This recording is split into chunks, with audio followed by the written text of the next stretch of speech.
The past month has flown by.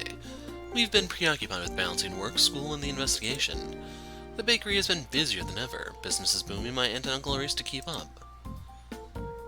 Erilynn even offered to help out and is now a regular employee at the bakery. She's somehow able to attract more customers, and my aunt and uncle are thrilled. Mina made the swim team and Kosei made the soccer team. They're both a force to be reckoned with. Mina broke the record for the fastest backstroke within the team, and Kosei became the main reserve goalie. That's incredible for a first year. On top of that, it sounds like things have been going well with Kosei's job. He's been in a great mood all month. Kira is officially part of the art club now. We've spent more time together lately. She doesn't share her artwork very often, but when she does, I'm always excited to see more. Her drawings and paintings keep getting better and better. She even seeks my opinion on certain concepts and styles. Erilynn spent a lot of time working on student council projects after school. I wasn't sure how seriously she was going to take her duties after the election, but she's done an impressive job so far. As a result, I haven't seen all that much of her over the past few weeks. It's a good thing she's found something to keep her busy. I wake up on Monday morning with a groan, blinking the sun on my eyes, then I get ready for the day and head downstairs for breakfast. For once, nobody's in the kitchen when I get there. Mina has swim practice this morning, so that explains why she's not here, and I'm sure my aunt and uncle have already left for the bakery. Erilynn's bag is still here, so I know she hasn't left yet. I'm surprised. She usually gets up before I do. I sit down and start munching on breakfast. I'm sure she'll be here any minute. By the time I finished, she still hasn't appeared. It's getting pretty late. Maybe I should go check on her. I walk upstairs and knock on her door. Hey, Erilynn? Yes? Her voice sounds muffled. Are you ready yet? Can I come in? I suppose you may. I push open the door and walk inside. Her books are scattered around the room and she's still curled up in bed. Are you still sleeping? We have to go in a minute.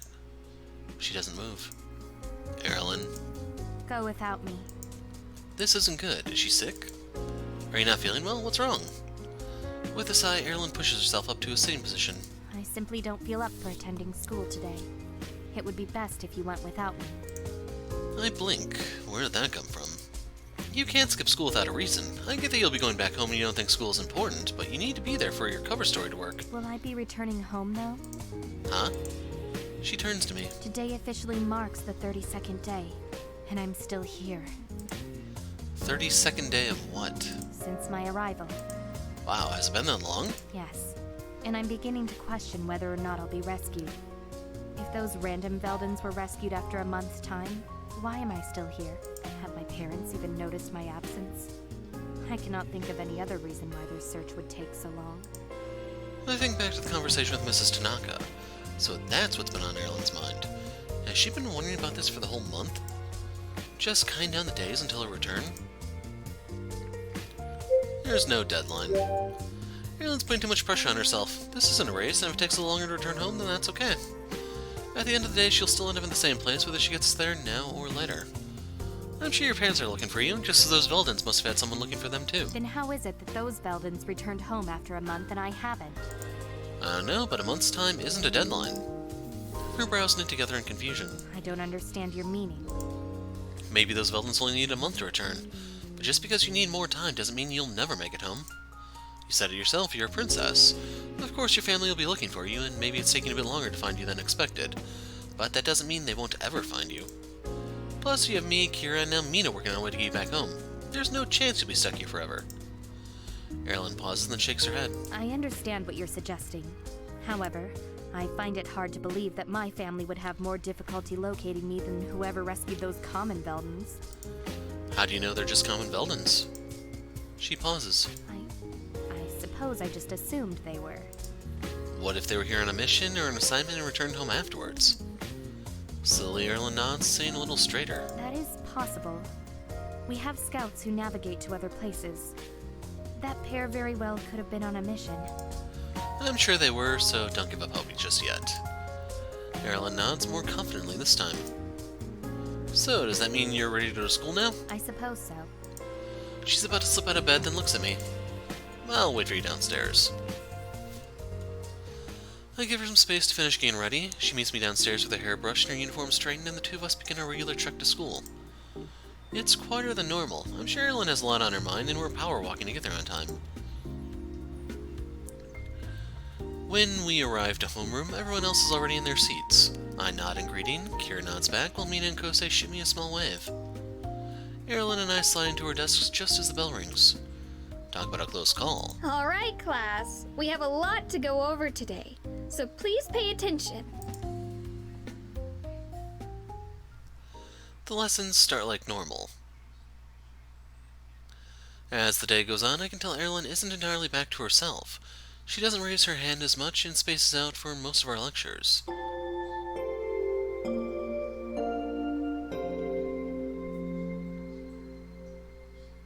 Finally, the bell rings, indicating our break. Before we separate off into groups, Miss Sato makes another announcement. Enjoy your lunch, class. Don't forget that the hot springs trip is tomorrow. Make sure you arrive to school in time to catch the bus in the morning. The class buzzes with excitement as they leave for the cafeteria or stick around to eat in class. Mina and Kira cluster around Erilynn while Kosei seeks me out separately. He lowers his voice and hands me an envelope. Here, I owe you this.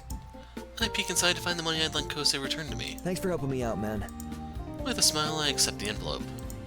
No problem. Hopefully you're not too tired. I know you must have worked a lot of overtime for this. Yeah, but it'll be worth it to go on this trip. Definitely. We join the girls and catch their conversation. Wow, I can't believe the trip is tomorrow, guys. It's finally happening. I looked up where we're going online. It has very good reviews. Ooh, that's promising. We'll fix that, don't worry. Kosei flips his chair around before taking a seat. Oh yeah, it's gonna be so sweet. I'm happy you're going after all, Kosei. Yeah, that was a close one. I'm glad too. As Mina and Kosei continue to discuss the trip, Erilynn keeps staring off into space. Kira tilts her head. Erilynn, are you looking forward to the trip? Erilynn blinks as if snapping out of a trance. Oh, yes, I suppose so. That doesn't sound like you're excited. Mina's brows furrow. Yeah. Are you okay? Yes, of course. She forces a smile. This will be an enjoyable trip, so why wouldn't I feel positive about it? Judging by the look on everyone's faces, nobody is fooled. Don't feel like you have to force yourself to be happy if you aren't. Erilynn sighs. My apologies. I don't mean to spoil the mood. Kira and Mina both give me questioning looks that seem to ask if it's Velden related. I nod slightly. Erilynn's just feeling a bit homesick.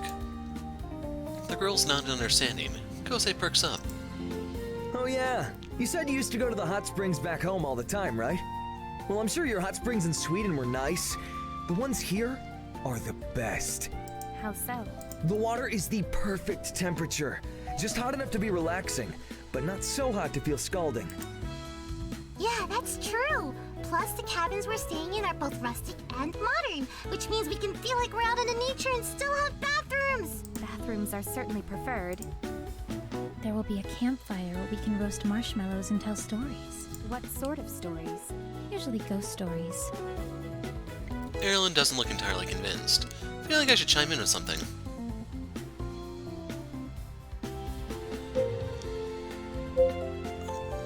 This sounds like what I'd normally go with.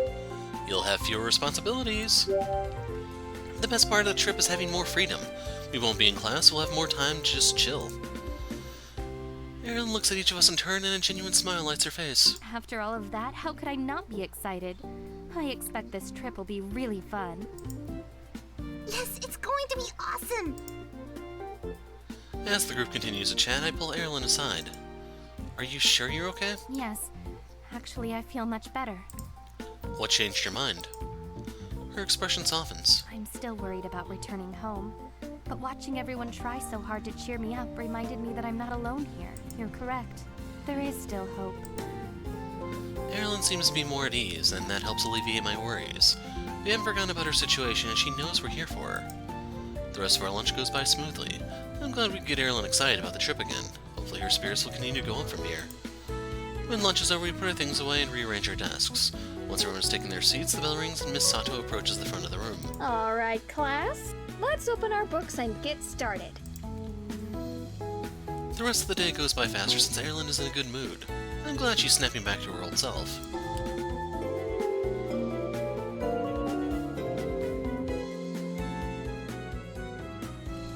Finally, Finally, the bell rings and everyone shoots to a stand. I gather my things and throw my backpack over my shoulder. Now that I'm free, who should I hang out with? Wonder what Kira has planned today. I glance around while everyone flies out of the classroom, but she's nowhere in sight. I check the hall in the art room, but she isn't there either. Maybe she's outside? After weaving in and out of the crowd, I find myself in the quad. A few students are lingering in the grass or hanging out on the benches. A flash of raven hair waving in the breeze catches my attention. Kira sits on a bench by herself. She's bent over her sketchbook with her brows etched in concentration. Hey, Kira. Oh, hello. Mind if I sit next to you? She scoots down to give me some room. I slide in next to her and roll my bag off my shoulder. Her fingers twitch around her sketchbook. I can make out a vague image of an anime girl. What are you working on? Just sketching some things. Cool. What kind of things? Characters I created. You made them up? That's awesome. She nods and brushes her hair behind her ear. So, who's the girl? I haven't thought about it yet. I only drew her based on inspiration. Let's give her a story. I can help you make one. Kira lifts her head intrigued. Okay. She shows me the drawing again. I see...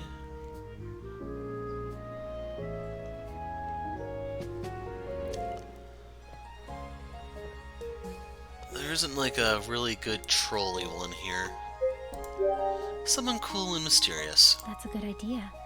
Quiet and mysterious characters are one of my favorite types. I hold her gaze and smile. Mine too. She matches my smile. Okay, with every good character, there needs to be a cool backstory. She nods. Do you have any ideas? She falls silent and fiddles with her pencil. Maybe she's a noblewoman who wanted more out of her life.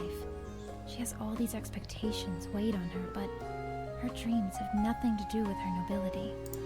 That's a good start. What do you think she wants instead? I don't know yet.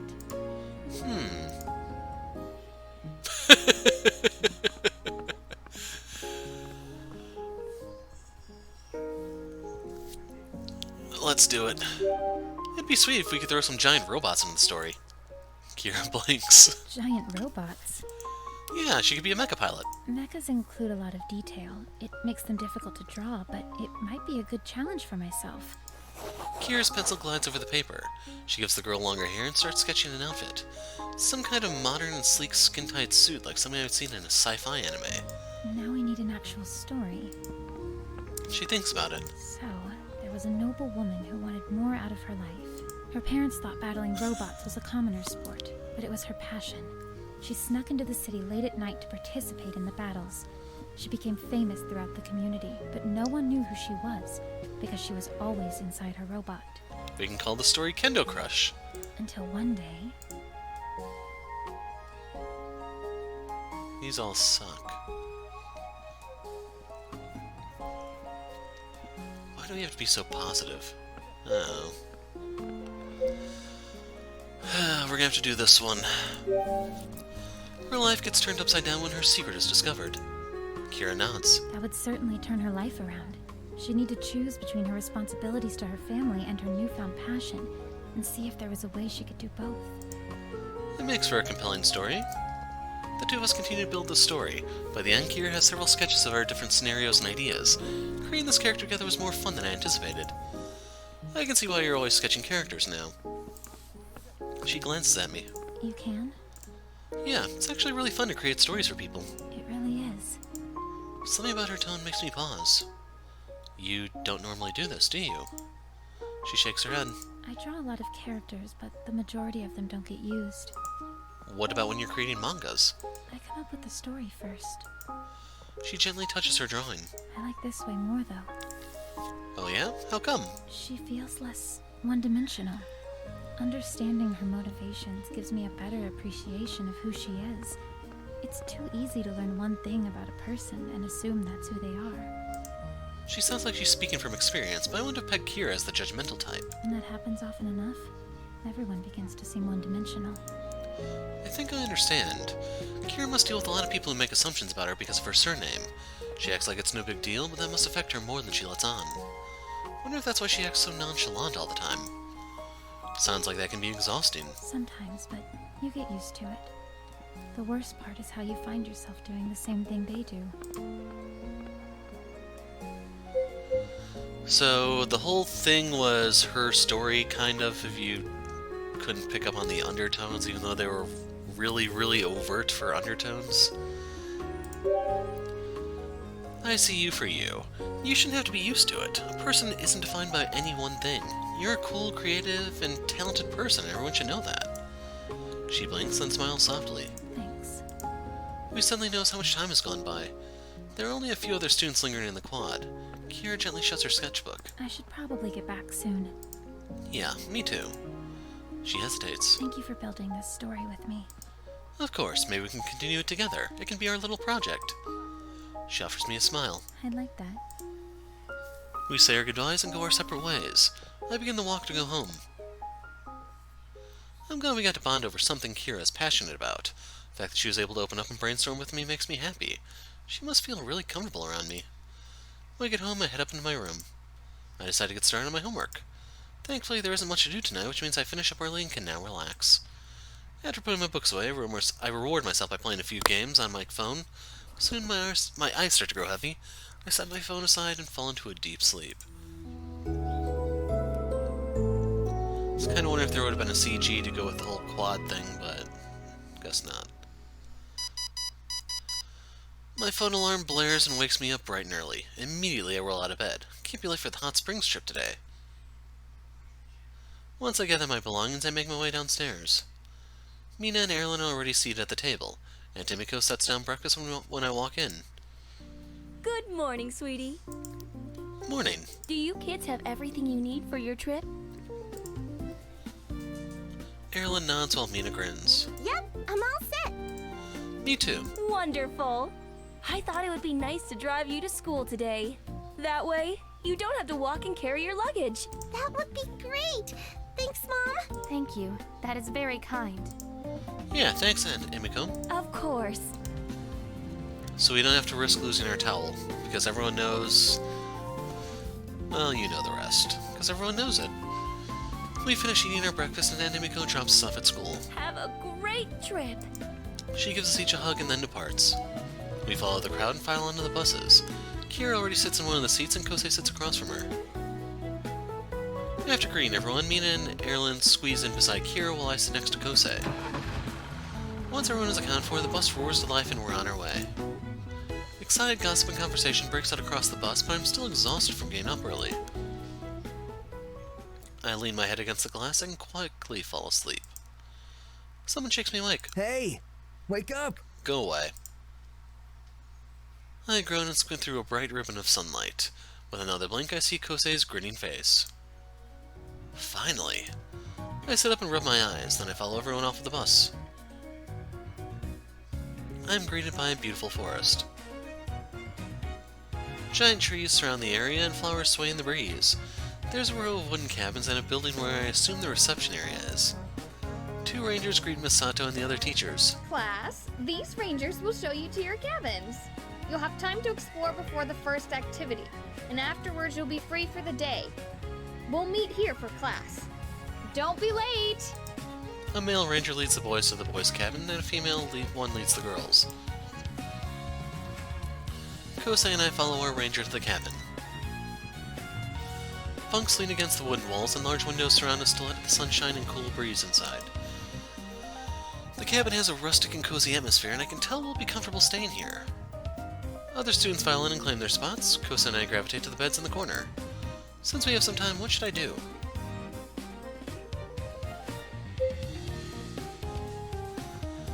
So, my concern is the walk in the garden may put us with Erilynn, because I think that's what happened last time. If you stay in the cabin, you're with Kosei. Fire pit could be Mina.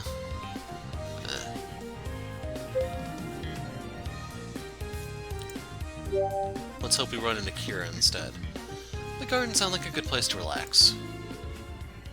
As I make my way over, someone touches my arm. Hey, Kira. Hey, were you walking towards the gardens? Yeah, I am. Are you? She nods.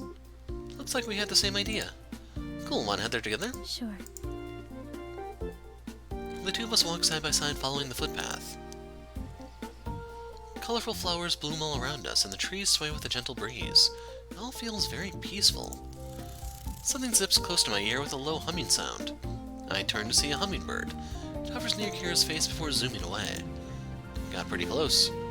Let's keep walking down the path. I hear there's some beautiful cherry blossoms down this way. Okay. As we mosey along, Kira glances appreciatively at the surrounding plant life. There's another sound of something fluttering behind me, followed by soft twittering. What the heck? I turn again. Brightly colored birds are scattered on a low branch near Kira. They stop chirping as soon as they notice me. Maybe we spooked them? What is it? It's nothing. I just never noticed there were so many birds here. Kira shrugs. We continue on our nature walk. It's mostly quiet. I can hear the birds tweeting and flapping behind us. I look over my shoulder.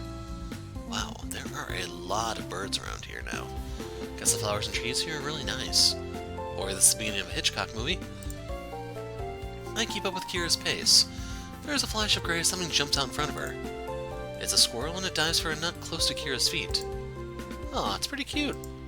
Yeah, it is. Let's name him Secret. She makes sure not to step on the squirrel as we keep going. A rustling sound comes from the bushes. I look back to see a flock of birds perched in it.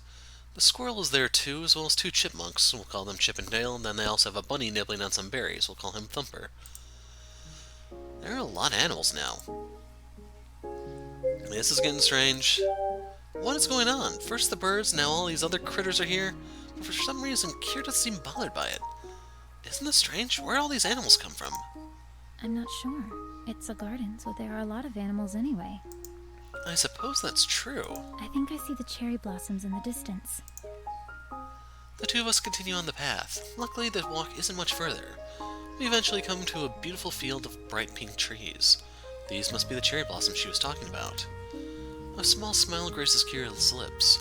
She reaches up on her tiptoes to touch some of the blooms hanging from a branch. It's really beautiful.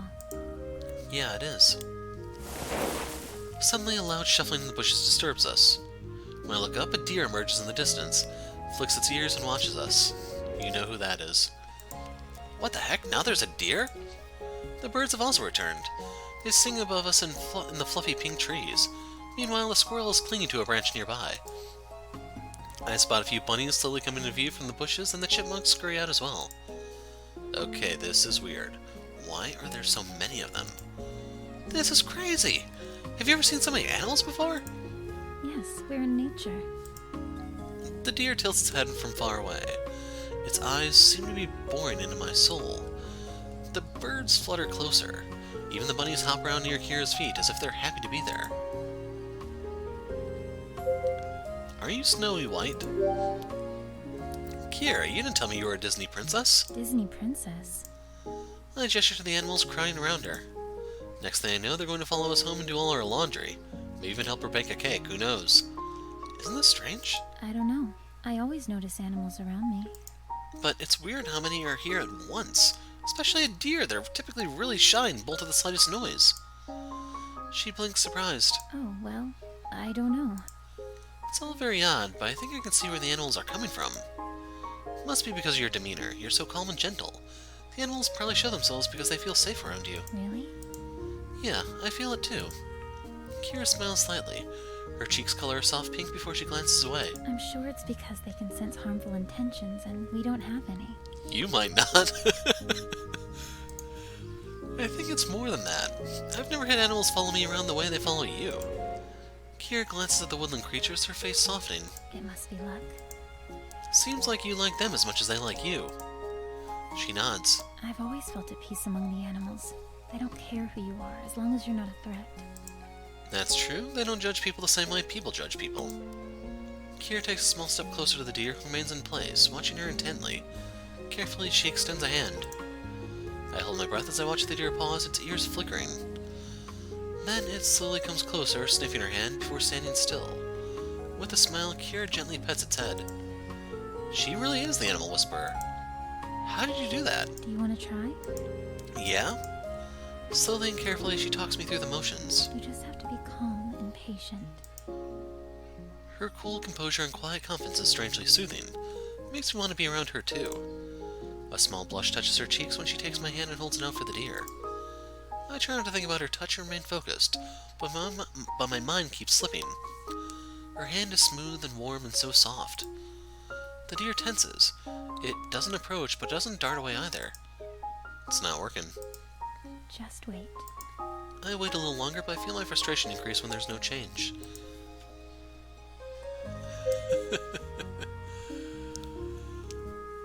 My concern is, like, we may actually do something to the deer. So we'll just play it her way. I should learn from Kira and keep calm and patient. I clear my mind, relaxing the tension I was feeling. As if sensing my change, the deer hesitantly steps closer and allows me to pet it. Hey look, I'm doing it! My excitement spooks the deer and it darts off into the trees. Darn. Kira giggles before masking it with her previous calm. That was still well done. I had a good teacher. She smiles in response. Kira looks around. I think the animals must like you too, or else they wouldn't stay. The other woodland creatures continue to explore the greenery. Kira's gentle nature makes me feel calm too, and the animals must sense that. That's a nice thought. Thanks, Kira. She smiles softly, then clears her throat. Although, we should probably head back. Yeah, before the animals change their minds and leave. Or before the whole forest comes out to greet her. We walk back the way we came with animals popping in and out along the way. So, real quick, there was no CG here. If you remember in Erilynn's route, there's the one with the tree. I made that the thumbnail of the video in case you want to take a quick look. I feel a little ripped off here that Kira didn't get anything. Eventually, we arrive at the meeting point and split off into our separate cabins. I sit on my bed and relax for the duration of our free time.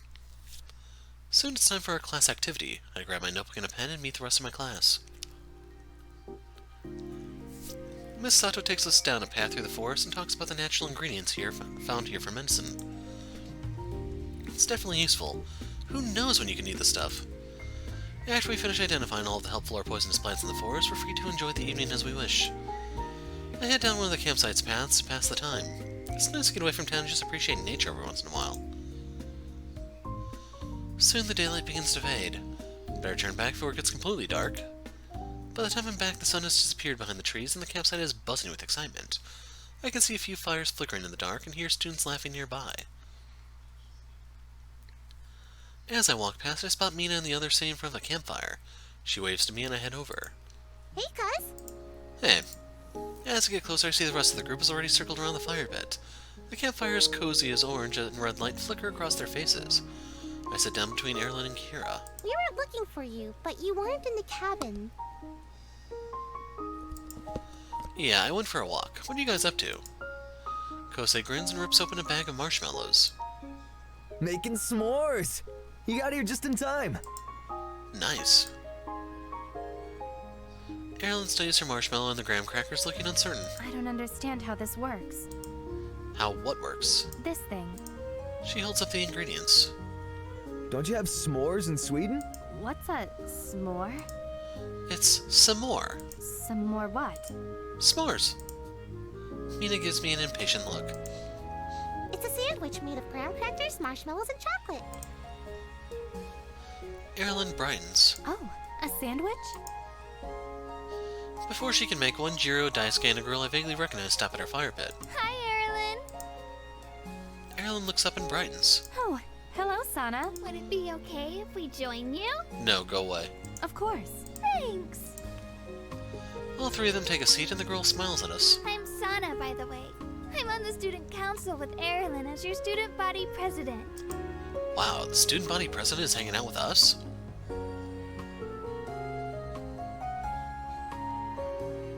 I don't know what I chose last time. It's actually pretty cool of Sana to chill with us instead of others in her own grade. Maybe that kind of openness is what got her elected. I nod in greeting. I'm Hiro. She returns my nod. Sana introduces Jiro and Daisuke, who is also the student council vice president. With introductions out of the way, Sana smiles, settling into her seat. You're all first years, right? Yeah. It's a tradition among the upperclassmen to tell ghost stories around the campfire. What do you think? Would you like to join us in this tradition? Ooh, that sounds fun. Kira nods. I love ghost stories. Erilynn flips back her hair. Although I haven't partaken in this tradition before, I do think it sounds intriguing. I haven't told ghost stories around the campfire either. Sana's eyes widen. Is that true, Daisuke? You didn't tell them at your old school? No, my previous education wasn't nearly as fun as it is here. Oh man, you're missing out! Now we've definitely got to tell them. Everyone seems excited except for Jiro, who shifts uneasily in his seat. We certain that's a good idea? What if someone gets scared? That's the point. Mina turns to me. What about you, cuz? If everyone else is in, then I am too. Good, Her smile turns devilish. because I know a super scary one. Oh, then you can go first. Kosei snorts. I bet Mina's story's lame and doesn't scare anyone. Mina crosses her arms. You better hold on to your pants, Kosei, because they'll be scared right off of you. He lifts an eyebrow. Let's hear it then. We all glance at Mina waiting. She takes a deep breath. Once upon a time, there was a girl who was afraid of the dark. Ever since she was little, she'd put her hand under her bed and her dog would lick her hand to comfort her. This night was no exception. Her family was away, and it was extra dark and quiet in the house. She kept hearing a tripping noise, but tried to ignore it. She tried to be brave and go to sleep in her bed, but she felt so afraid. So, just like she always did, she put her hand down by her bed, and sure enough, her hand got licked. That made the girl feel a little better, so she fell asleep. The next morning, she was woken by the sound of her dog barking in the backyard! Silence. Mina looks Get around. it? Because he was outside all along!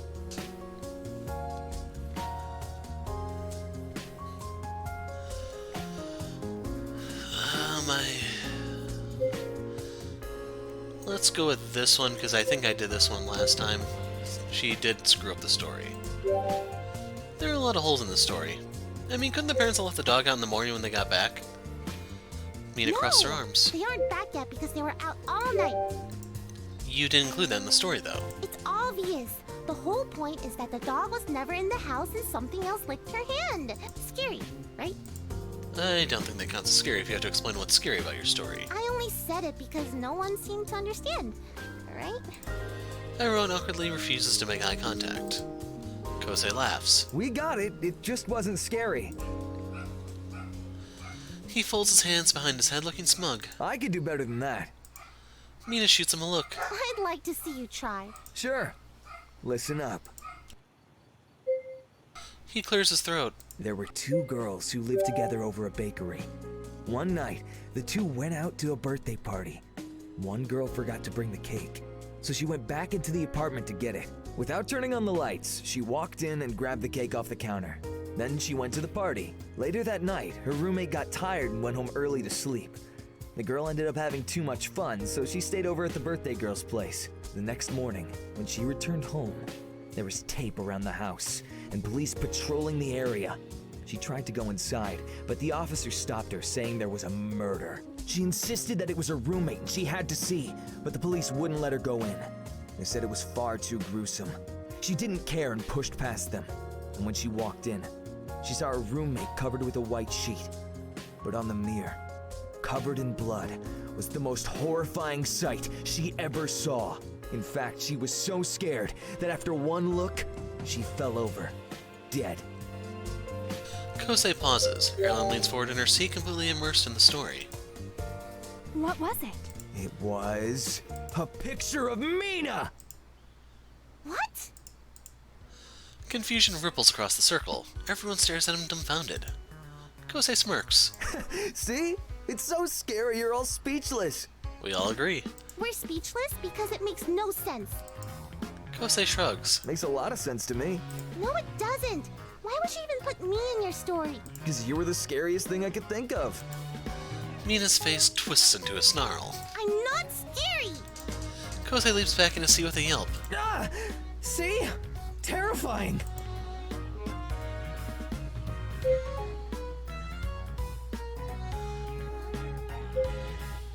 So it's supposed to be the don't turn on the light thing, but let's just go with this one to make fun of her. Looking at Mina's angry pout, Kosei's right, she is scary. Wow, Mina, no wonder that girl died of fright. One look at your face right now would scare anyone half to death. Don't you even start, cuz. Mina fixes her glare on me. I can almost feel the dagger stabbing into me. I fall over dead. The end. Sana claps enthusiastically. Those were both great starts! Maybe I could try my luck at sharing a spooky story. I didn't remember her telling one. Sure. Yes, of course. Any story will be better than Kosei's monstrosity. You mean your sorry excuse for a story? Jiro hugs himself. I think 2 stories should be enough for one night. I'd actually like to hear another. Exactly. We have time for one more. Yeah, I'm really enjoying all of these. Sana grins. Glad to hear it. Now, brace yourselves. Once she has everyone's attention, she begins. It was an especially dark and cold night. A family had just purchased a summer cabin, not unlike the ones here at the hot springs. It was an antique cabin, located in a quiet, secluded place, and the price was very low for the market. They couldn't pass up such a good deal. So, the father moved in early to get the place ready, while his wife and daughter finished packing in the old home. That night, the storm outside was wild. He thought he heard a tapping sound. The man felt uneasy, but he told himself it was just the sound of nature. The tapping grew louder. It seemed to move from room to room, almost like footsteps. Still, the man tried to rationalize it as the old house settling, but the thumping came closer and closer. Thump, thump, thump. It was coming down the stairs now, louder and louder as it fell on each step. The father wondered if there were mice or squatters in the house. Was it a burglar? Thump, thump, thump. They were reaching the door to the living room. The latch slowly turned. As the door opened, the fireplace went out. As if on cue, a gust of wind nearly extinguishes our campfire. I was drinking at the time. Kosei yelps and clings to Mina, who jumps up with a shout. Why are you screaming? It's not even the scary part yet. So? You scream too? Only because of you. Everyone else is also on edge. It's obvious Jiro tries not to act nervous, but his arms are crossed too tight. Even Kira and Erilynn look uneasy. Only Daisuke seems to keep his composure. Sana smirks as she continues her story. Standing in front of the man was a mirror version of himself, with white hair and blood-red eyes. The man stared at the creature, and the creature stared at the man. And then it said, Better not be that damn Loch Ness monster asking for Treefitty. "You're mine now!"